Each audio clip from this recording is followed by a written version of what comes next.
विस्मय पूर्ण ज्ञानी को कभी नहीं होता। जिस फिल्म को आपने एक बार देखा है, दूसरी बार देखने पर सांप खिड़की के अंदर घुस जाए और बच्चा अकेला पड़ा हो घर में, तो भी आपको डर नहीं लगेगा। नहीं क्यों लगेगा? क्योंकि आप पहली बार देख चुके हैं कि वो सांप काटने नहीं वाला, उस बच्चे को सांप काटने नहीं वाला, इसलिए आपको डर नहीं लगता। पहली बार देखो तो डर लगता है।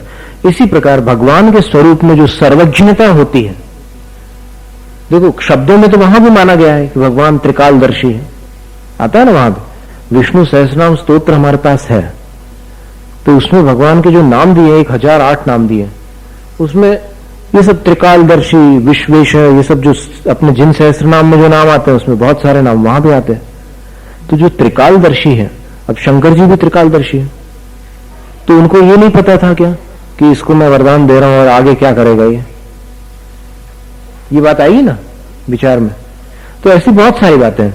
तो इसको विशेष जानने के लिए हमने इस दिन जो सुझाव दिया था, धर्म परीक्षा नाम का एक ग्रंथ है, उसका आप अध्ययन कर लीजिए, तो आपको समझ में आएगा कि भाई कैसी कैसी मान्यताएं हैं। अब उन मान्यताओं को अपन निंदा की कोटि में नहीं रख रहे हैं, अपन सिर्फ इसके बारे में समीक्षा कर रहे हैं। समीक्षा ये कर रहे हैं कि उन मान्यताओं से जीव को आत्मा का कल्याण प्राप्त इसलिए नहीं होता क्योंकि वो मान्यताएं कहीं न कहीं से स्ववचन बाधित होती है। जो बात उन्होंने पहले कही है वही बात आगे चल करके दूषित हो रही है उन्हीं के वचनों से। इसलिए सच्चे शास्त्र उनको माना जाता है जिसमें कहीं भी कोई बात खंडित न हो। आप तो उपज्ञ मनोल्लंघ्य, जिसका उल्लंघन इंद्र आदि भी न कर सकते हो, ऐसे जिनेन्द्र भगवान की वाणी जो केवली भगवान है, उनके वचन ही सच्चे शास्त्र की कोटि में आते हैं। फिर छद्मस्त जीवों ने अपनी तरफ से बहुत सारा प्ररूपण कर दिया है, बहुत सारे वर्णन कर दिए हैं, कई मान्यताएं स्थापित कर दी है, तो उसके कारण कई बार कुछ भ्रम उत्पन्न हो जाते हैं। तो कुदेव, कुगुरु, कुधर्म का भी स्वरूप बतला दिया। अभी कुछ दिनों पहले एक नवयुवक ने आकर हमसे पूछा था, हमने बतलाया था आपको कि अगर कहीं अपना मंदिर न हो तो फिर अपने ही जैनों में से जो दूसरे मंदिर होते हैं ना, श्वेतांबर रामनाय के, तो वहां पर दर्शन करने में कोई आपत्ति है क्या? दर्शन कर सकते हैं क्या? तो उस समय तो हमने उनको ऐसा स्पष्ट समाधान नहीं दिया था, क्योंकि उस समय प्रश्न किसी का होता है और फिर अगर 6 लोग बैठे हों और उनके सामने अपन समाधान करो तो फिर कभी कभी कुछ अन्य शंकाकार लोग उस विषय को विषयांतर में ले जाते हैं, तो फिर ठीक से समाधान नहीं होता। पर उसका समाधान ये था कि श्वेतांबर रामनाय में जो मंदिरों में भगवान की स्थापना की गई है, उनका रूप अगर मान लो कहीं किसी पुराने मंदिर में दिगंबर रूप भी हो तो भी उनका स्वरूप अगर अपन देखेंगे तो स्वरूप में आपको भेद मिलेगा। स्वरूप में भेद क्या मिलेगा? स्वरूप यह है कि वहां पर स्वरूप में 35 अतिशयों की मान्यता है श्वेतांबर मत में, और दिगंबर मान्यता में 34 अतिशय। 35वां अतिशय उन्होंने ये माना कि भगवान को केवल ज्ञान के बाद जो भी दर्शन करने वाला देखता है तो वो आभूषणों से सुसज्जित दिखाई देते हैं। ये एक अतिशय माना गया उनके मत में। और फिर स्वरूप में क्या अंतर है? स्वरूप में अंतर यह है कि जिनेन्द्र भगवान भी श्वेतांबर मान्यता के अनुसार केवल ज्ञान के बाद आहार लेते हैं। कौन सा आहार लेते हैं? तो कवलाहार। कवल का अर्थ होता है कौर बना करके, जैसे रोटी सब्जी दाल वगैरह लेकर के मुंह में डाल के चबा करके जिसको अंदर लिया जाता है, उस प्रकार का आहार श्वेतांबर मान्यता में भगवान लेते हैं। तो अगर उनकी आकृति आपको, ठीक है महावीर स्वामी का चिन्ह और सारी बातें हैं, लेकिन उनका स्वरूप क्या है? आहार करने वाले भगवान है वो। और फिर आहार करने में आपत्ति क्या है? श्वेतांबर मत में ये भी प्रश्न करते हैं वो कि इसमें क्या बाधा है, आहार करने में क्या नुकसान है? विधिवत लेते हैं आहार, उसमें क्या दोष है? दोष, अब दिगंबर मान्यता में आहार नहीं करते, उनका कहना यह है कि अगर आहार नहीं करेंगे तो इतनी लंबी आयु रहती है तीर्थंकरों की और कई मुनियों की जो केवल ज्ञान प्राप्त कर लेते हैं, तो फिर बिना आहार के उनका शरीर कैसे रहेगा? ठीक है, आत्मा में तो केवल ज्ञान आदि गुण प्रकट हो गए, लेकिन शरीर कैसे स्थिर रहेगा? तो दिगंबर आचार्य इसका उत्तर देते हैं कि शरीर की स्थिरता का कारण दूसरा है।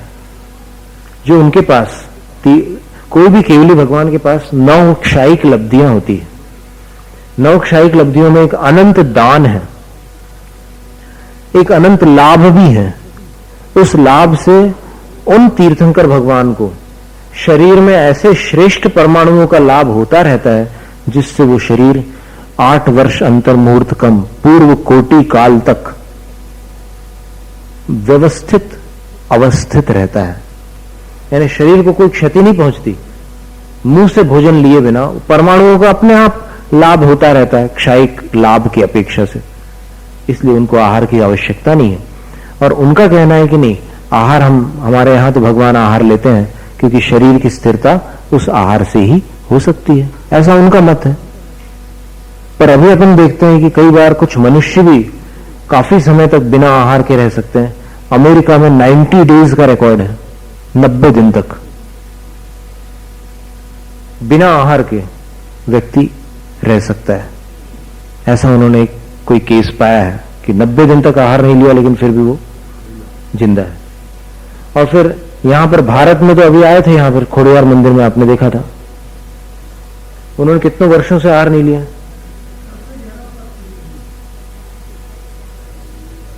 तो बहुत समय तक आहार न लेकर के भी रह जाते हैं क्योंकि वर्गणाओं की आवश्यकता है। उन वर्गणाओं की प्राप्ति होने पर शरीर स्थिर रहता है। लेकिन मनुष्यों में मुख्यतः कवलाहार की है और तीर्थंकरों में नौकर्म आहार की है। उन परमाणुओं का आहार हो जाता है और फिर शरीर स्थिर रहता है। तो श्वेतांबर दिगंबर मत में इतना फर्क है कि केवली भगवान यहां पर कवलाहार नहीं लेते। और फिर दूसरी आपत्ति यह भी है कि कवलाहार कैसे ले सकते हैं, उससे उनका संयम नष्ट हो जाएगा। दिगंबर आचार्यों का कहना है कि अगर भगवान आहार लेंगे तो उनका संयम नहीं रहेगा। संयम न रहने का कारण यह है कि उनका दया करुणा भाव खंडित होगा। करुणा सिद्धों में भी होती है, सिद्ध भगवान में भी करुणा होती है। और देखो, मुनि के सामने अगर कोई अंतराय आ जाए तो फिर वो आहार छोड़ देते हैं। अगर किसी की मृत्यु हो जाए या कोई मूर्छित हो जाए चौके में तो साधु आहार छोड़ देते, अंतराय कर देते हैं। और फिर केवली भगवान में तो तीनों काल में जितने जन्म मरण और दुख हैं और चारों गति संबंधी नरकों की भी वेदना है, सब एक क्षण में प्रत्यक्ष वो अपने केवल ज्ञान में देखते जानते हैं। तो इतने कष्टों को जानते हुए वो आहार कैसे करें। एक मुनि एक व्यक्ति की मूर्छा से आहार त्याग देते हैं और केवली भगवान अनंत जीवों के मरण को एक साथ देखते हुए आहार ग्रहण करे तो करें कैसे। फिर तो मुनि से भी गए बीते हो गए ना। फिर कहां दया रही, कहां करुणा रही, कहां अहिंसा रही। ऐसी बहुत सारी बातें हैं तो जिसको लेकर के श्वेतांबर दिगंबर मान्यता में स्वरूप में भेद आ जाता है और रूप में भी भेद आ जाता है। आभूषण आदिक वाला रूप और फिर एक निर्विकार निर्गंध बालक जैसा रूप, दोनों में अंतर आ जाता है। इसलिए उस मान्यता का अपन समर्थन नहीं करते। इसमें किसी से द्वेष नहीं, किसी संप्रदाय से दुश्मनी नहीं है, लेकिन सिर्फ रूप और स्वरूप वाली बात आती है, इस अपेक्षा से भेद है। तो इस तरह गृहीत मिथ्यात्व को छुड़वाकर फिर अब उपाय बतलाया तीसरी ढाल में कि अगर इस दुख के सागर को पार करना हो तो फिर मोक्ष मार्ग को स्वीकार करो, क्योंकि दुख सर्वत्र है। आत्मा का कल्याण उस सुख में है जो निराकुल है और वो निराकुलता मोक्ष में है। और मोक्ष यदि प्राप्त करना हो, सुख चाहते हो, तो फिर उस रास्ते को पकड़ना पड़ेगा। और वो रास्ता है सम्यक दर्शन, सम्यक ज्ञान, सम्यक चारित्र। और सम्यक दर्शन के विषयभूत 7 तत्व हैं। 7 तत्वों में पहला कौन सा है? जीव। अब जीव के स्वरूप 3 रूप है, अंतरात्मा, बहिरात्मा, अंतरात्मा और परमात्मा। तो बहिरात्मा उस जीव को कहते हैं जो आत्मा और अनात्मा को नहीं पहचानता। फिर अंतरात्मा उसको कहते हैं जो पहचानता है, लेकिन अभी मान्यता में भी है, सारी बातें हैं। तो उसके 3 भेद कर दिए कि जिसने साधना में एकदम ध्यान में लीन हो गया, मुनि है, शुद्धोपयोगी, वो उत्तम अंतरात्मा है। मध्यम जो है वो अभी शुभोपयोगी है, व्रती है। अब वो देशव्रती भी हो सकते हैं और फिर महाव्रती भी हो सकते हैं। और जगन्य वो है जो अव्रती है लेकिन श्रद्धालु है, तत्व और अतत्व को अच्छी तरह से पहचानते हैं और तत्वों पर श्रद्धा करते हैं, वो जगन्य है। फिर परमात्मा कौन है? तो परमात्मा 2 प्रकार के हैं। एक शरीर वाले और दूसरे बिना शरीर के। शरीर वाले परमात्मा को सकल परमात्मा कहते हैं और शरीर रहित परमात्मा को निकल परमात्मा कहते हैं। 5 परमेष्ठियों में से सकल परमात्मा कौन से हैं? अरहंत परमात्मा। और फिर निकल परमात्मा कौन है? सिद्ध परमात्मा। ज्ञान शरीरी त्रिविध कर्म मल,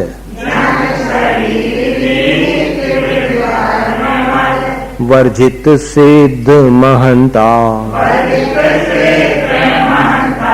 तिहें निकल अमल परमात्म, तिहें निकल अ को नहीं खींचना है, तिहें निकल अमल परमात्म, भूगे शर्म अनंता, बहिरात्मता हे जानी तजी,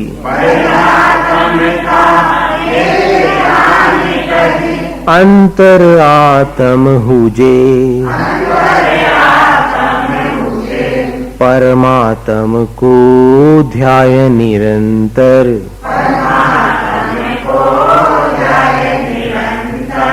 जो नित आनंद पूजे।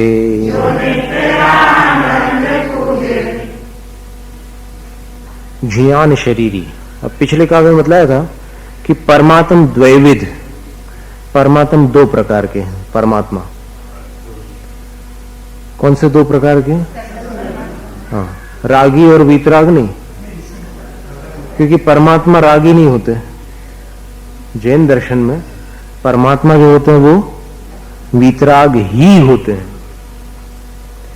तो वीतराग परमात्मा के 2 भेद बताए, लेकिन मात्र वीतराग होते हैं ऐसा नहीं। वीतरागता के साथ और विशेषण भी है। वीतराग सर्वज्ञ होते हैं नियम से, हितोपदेशी का नियम नहीं है। परमात्मा वीतराग और सर्वज्ञ होते हैं, ये नियम है, याद रहेगा आपको। परमात्मा वीतराग सर्वज्ञ तो होते ही हैं, और अगर तीर्थंकर हुए तो हितोपदेशी भी नियम से होंगे। बाकी केवल ज्ञानी होंगे तो वो परमात्मा तो अवश्य है, लेकिन उपदेश दे ऐसा कोई नियम नहीं है। कई ऐसे केवल ज्ञानी होते हैं जिनका उपदेश कभी नहीं होता। जैसे उदाहरण के लिए सुकौशल स्वामी थे, उनको शेरनी ने खाया, तो शेरनी ने खाया तो फिर उनको केवल ज्ञान और मोक्ष की प्राप्ति हो गई, उपदेश कहां हुआ? तो उपदेश नहीं हुआ तो फिर वो हितोपदेशी नहीं थे। तो हितोपदेशी नहीं थे तो क्या भगवान नहीं थे? क्या भगवान थे कि नहीं? मोक्ष चलेगा तो फिर भगवान क्यों नहीं होंगे? मोक्ष जाने के पहले तो अरिहंत होना पड़ता है। पहले अरिहंत होते हैं, फिर सिद्ध होते हैं, ये क्रम है। जो अरिहंत हुए हैं वो अवश्य सिद्ध होंगे, और जो सिद्ध हुए हैं वो अवश्य अरिहंत हुए थे। ठीक है ना? जो सिद्ध होंगे वो पहले अरिहंत नियम से बनेंगे, और जो अरिहंत है वो आगे सिद्ध नियम से बनेंगे, ऐसा है। तो 2 प्रकार के परमात्मा हो गए, अरहंत और सिद्ध। तो अरहंत जो है सकल निकल, ऐसे 2 भेद किए ना। कल का अर्थ होता है शरीर, कल यानी शरीर। कलेवर भी शब्द होता है एक, इंग्लिश में उसको कैडेवर बोलते हैं। कुछ इंग्लिश के शब्द जो है वो यहां संस्कृत से निकले हुए हैं।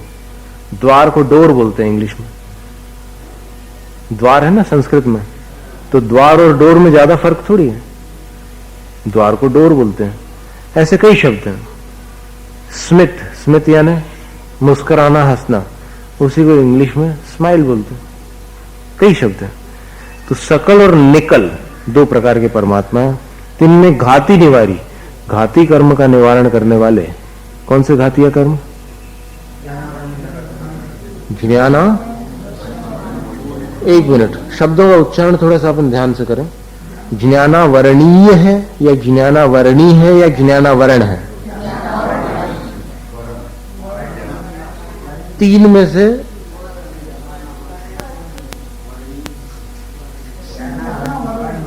देखो ज्ञानावरण एक शब्द हुआ, दूसरा हुआ ज्ञानावरणी, ई की मात्रा है, और तीसरा जो ज्ञानावरणीय, गोला लारीय, अंत में यह होता है ना, वैसा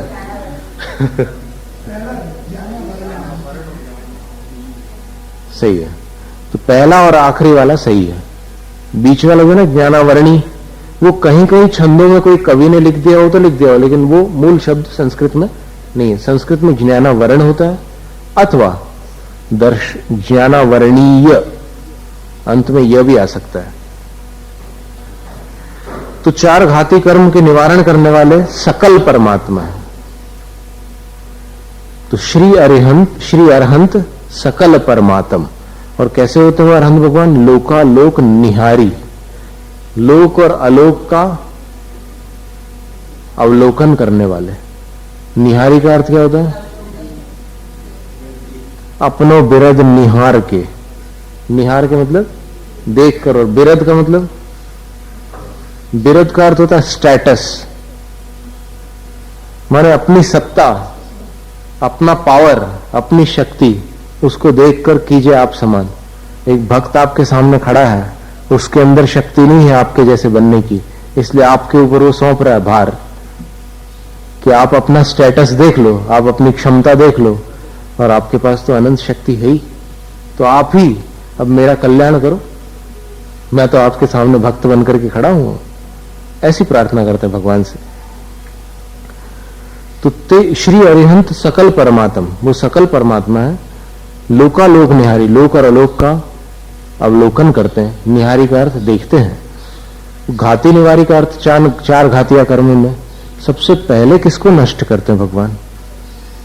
चार घातिया कर्म है ना, तो सबसे पहले कौन सा घातिया कर्म नष्ट होगा? मोहनी कर्म। फिर बाकी तीन जो घातिया कर्म है वो एक साथ नष्ट होते हैं, उसमें क्रम नहीं है। ऐसा नहीं है कि पहले ज्ञानावरण नष्ट होता है, फिर दर्शनावरण, फिर अंतराय, ऐसा नहीं है। वो क्रम से नष्ट नहीं होते, तीनों के तीनों एक साथ नष्ट होते हैं, लेकिन लिखते समय क्रम से लिखना पड़ता है। ज्ञान दर्शनावरणांतराय क्षयाच्च केवलम। पहले क्या लिखा? मोह क्षयात ज्ञान दर्शनावरणांतराय क्षयाच्च केवलम, 10वें अध्याय का प्रथम सूत्र तत्वार्थ सूत्र ग्रंथ में। तो मोह क्षयात, मोह का पहले क्षय हुआ, और फिर उसमें फिर अब आप प्रश्न कर सकते हैं कि फिर ज्ञानावरण को पहले लिखा, फिर दर्शनावरण को बाद में लिखा, और फिर अंतराय को उसके बाद में लिखा। तो ऐसा करने की क्या आवश्यकता थी? जब तीनों साथ में नष्ट हो जाते हैं तो फिर ऐसा क्रम क्यों बनाया? तो उसका उत्तर यह है कि जिस शब्द में कम अक्षर होते हैं उसको पहले लिखना पड़ता है। देखो ज्ञानावरण कितने अक्षर है? 5। और दर्शनावरण 6 अक्षर है। अब ज्ञान दर्शनावरण ये दोनों आवरण थे, इसलिए इस क्रम से पहले लिख लिया। और उसके बाद अंतराय कर्म है। तो ज्ञान के 2 शब्द 2 अक्षर हैं, दर्शन के 3 अक्षर हैं, और अंतराय के अंतराय कितने अक्षर हुए? 4 या 4.5? 4.5 नहीं कहते उसको, छंद की भाषा में उसको, छंद शास्त्र में 4 ही अक्षर माने जाते, क्योंकि जितने स्वर होते हैं उतने ही अक्षर गिने जाते छंदों में। और फिर यहां पर सूत्र है, तो सूत्र छंदरूप भले ना हो, लेकिन फिर भी अक्षर उसके इतने ही माने जाएंगे। तो पहले ज्ञानावरण, फिर दर्शनावरण, फिर अंतराय, ऐसा क्रम लिखने में है। क्षय में क्रम, इन 3 कर्मों में कोई क्रम नहीं होता, एक साथ तीनों नष्ट होते हैं। 12वें गुणस्थान के अंत में 3 घातिया कर्म एक साथ नष्ट कर दिए जाते हैं। और केवलम, इन 4 घातिया कर्मों के नष्ट होने से केवल ज्ञान हो जाता है। और केवल ज्ञान होता है तो उससे लोकालोक सारे के सारे एक साथ ज्ञान में प्रतिभासित होते हैं। फिर अब अरहंत भगवान की बात हो गई। देखो अरहंत भगवान कौन सी गति में होते हैं? या 4 गतियों से परे होते हैं क्या अरहंत भगवान? मनुष्य पर्याय में ही होते हैं अरहंत भगवान। और सिद्ध भगवान, सिद्ध भगवान की 5म गति मानी जाती है। तो क्या कहा? सिद्ध भगवान का परिचय दे रहे हैं। अरहंत भगवान तो स्पष्ट है कि मनुष्य पर्याय में जिन्होंने मुनि पद धारण करके तपस्या की और तपस्या करके कर्मों का नाश किया, तो 4 घातीय कर्मों का नाश करने पर जो परमात्मा पद प्रकट हुआ वो सकल परमात्मा, शरीर वाले परमात्मा, तो वो अरहंत परमात्मा हो गए। और अब निकल परमात्मा जो है वो ज्ञान शरीरी। अब आत्मा जहां भी रहेगा, अगर यहां से सभी शरीरों से, कर्मों से, पुद्गल से, अजीव से छुटकारा मिल जाए, तो फिर जो आत्मा है उसके पास क्या बचेगा? कोई शरीर तो रहेगा नहीं। तो फिर बोलते हैं कि नहीं, वो ज्ञान ही उनका शरीर है। आत्मा के अंदर जो ज्ञान होता है वो कभी नष्ट नहीं होने वाला है। और केवल ज्ञान प्राप्त हो चुका है अरहंत अवस्था में, तो सिद्ध भगवान के पास भी केवल ज्ञान रहेगा और वो ज्ञान शरीरी कहलाएंगे। तो ज्ञान शरीरी। और कैसे होते हैं सिद्ध भगवान? त्रिविध कर्म मल वर्जित। त्रिविध का अर्थ क्या है? 3 प्रकार के कर्म मल, कर्म रूपी मल से जो वर्जित है, वर्जित है यानी परे है, रहित है। 3 प्रकार के कर्म कौन से हैं?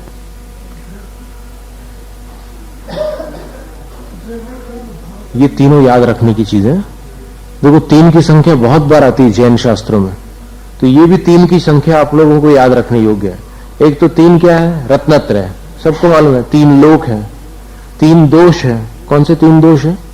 राग, द्वेष, मोह। फिर 3 दंड है। 3 दंड किसको कहते हैं? मन, वचन और काय। इसी प्रकार ये 3 प्रकार के कर्म कौन से हैं? एक नोकर्म, नो कर्म, दूसरा द्रव्य कर्म और तीसरा भाव कर्म। कहीं है? देखो लिखा हुआ।